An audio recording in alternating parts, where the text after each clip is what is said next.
She always preferred my sister, by SereneJaylene.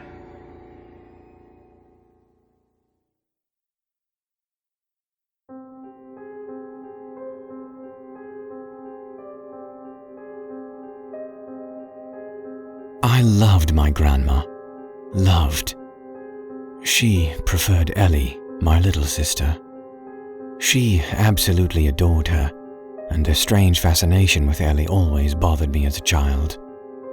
Whenever Mom dropped us off, I'd run to Grandma with hugs, and she'd smile politely. But when it came to Ellie, she held her arms wide and took her in her warm embrace. My mom constantly scolded my grandma about this in the tight, strained, whispering way adults tend to do. As a child, we always had the same conversation. "Why doesn't she like me?" "Don't say that. Of course she likes you. She loves you." Despite this, I never held a grudge against Ellie. How could I? She was my innocent and obvious baby sister. Whenever we slept over at Grandma's place, she would sing Ellie to sleep, a sweet lullaby about pink clouds and sweet dreams. I only got a pat on the arm and a quick kiss on my forehead. Ellie didn't mind all the attention. She loved my grandma with all her heart. She begged my mom to take her to Grandma's on the weekends when we were supposed to go to Dad's place. She called her almost every day too. The two had a connection like no other. From the outside looking in, it was sweet. However, from my perspective, I was beginning to think there was something wrong with me, that I was unlovable. My mom picked up the slack in that department and made sure I felt loved, and she paid lots of attention to me. It wasn't until my teen years when my mom finally opened up about my grandma's love for Ellie. My mom reluctantly admitted she used to have a little sister too, Elizabeth, who died at the age of 10 and looked eerily similar to Ellie. That was the only explanation my mom had for their strange connection. I was shocked. I pressed her for more information. What was her sister like? Why had she never shared this with us before? How did she die? She didn't want to upset or scare us when we were younger, didn't know how to bring it up, and just never did. She felt like she owed me some sort of explanation for my grandma's distance. Apparently, my Aunt Elizabeth fell while climbing a tree and broke her neck on impact. It was gruesome. I understood why my mom wouldn't want to share this with two little girls. According to my mom, my grandmother was never the same until Ellie was born.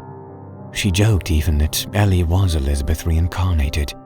She even called our grandmother Mama, the same way Elizabeth had. My mom thought this was sweet and touching. She saw it as a blessing. I, on the other hand, have read one too many no-sleep stories and thought this was unsettling, but very intriguing. Later that night, I thought about my childhood. Everything over the past few years made so much more sense now. Of course, losing a child is hard, and watching Ellie grow up was like my grandmother's second chance with her own daughter. But she didn't have to ice me out like that. It was hard to accept, and I fell asleep trying to resolve my feelings about it. The day of Ellie's 10th birthday began like all birthdays in our house. Mom wakes us up with balloons and birthday cake for breakfast. Mom and I tickled Ellie awake, shouting birthday wishes. She woke up giggling with a sound I'll miss forever. We gave her the balloons and cake, and my mom realized she had left the matches downstairs and said she'd be right back. While I was talking to Ellie about how she wanted to spend her day, she suddenly stopped talking and her face went pale. Immediately after, we heard Mom's strained voice downstairs. She was talking to someone on the phone. It was about our grandmother. She had passed away. Upon receiving the information, Ellie fell silent, but I had a feeling the information was only validating something she had already known. She wouldn't talk to us about it. She completely shut us out and wouldn't respond to anything. The days leading up to Grandma's funeral were filled with silence and a thick sense of dread. Ellie wasn't sleeping. I could hear her pacing at night sometimes.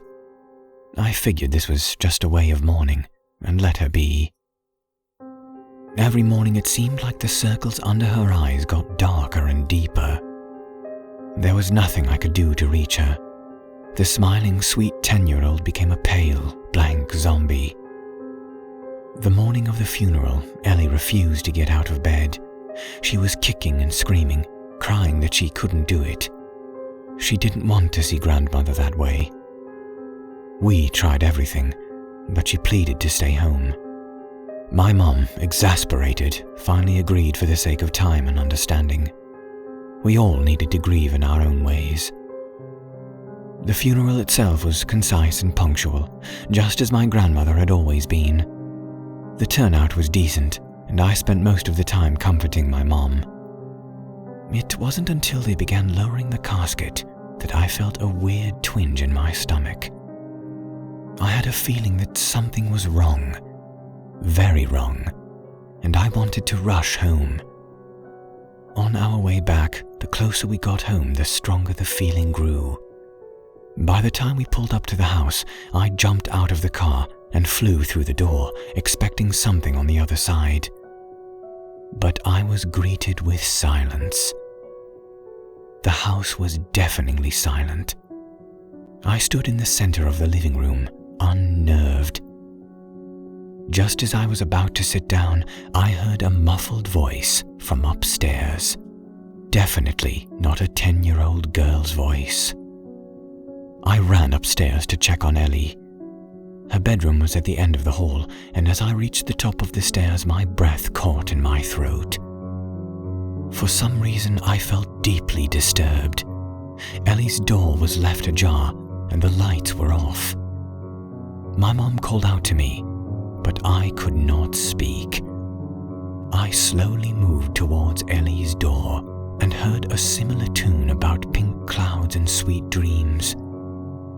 The hair on the back of my neck stood. The air grew cold. As I reached the end of the hall, I was sweating and terrified. I pushed open the door with a finger, and there on Ellie's bed was a white-haired figure rocking back and forth.